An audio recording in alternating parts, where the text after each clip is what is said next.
আমি এখন আছি দিল্লির ইন্দিরা মিউজিয়ামে। দিল্লির ইন্দিরা মিউজিয়াম হলো ইন্দিরা গান্ধী যখন প্রধানমন্ত্রী ছিলেন ওনার বাসভবনটা এখন দিল্লিতে ইন্দিরা মিউজিয়াম নামে পরিচিত।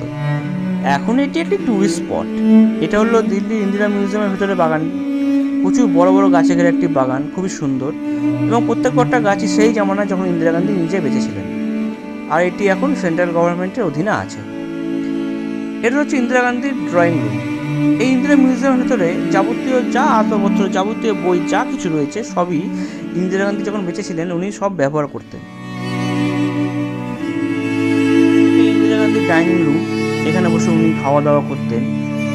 সবকটা আসবাবপত্রই এখন সেন্ট্রাল গভর্নমেন্ট হেরিটেজ হিসেবে সংরক্ষণ করে রেখেছেন, খুবই পরিষ্কার পরিচ্ছন্নতার সাথে। দেখুন আপনারা,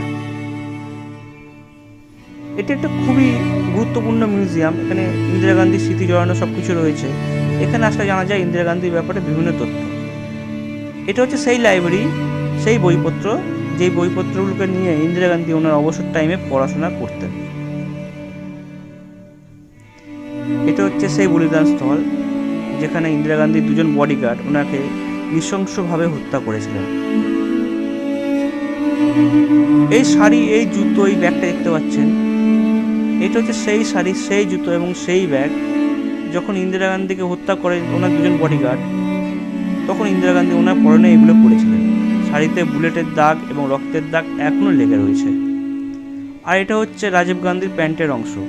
রাজীব গান্ধীকে যখন বোম্বিং করে মারা হয় উনি পরনে যে পোশাক পরেছিলেন তার থেকে এই প্যান্টের অংশটা পাওয়া গেছে।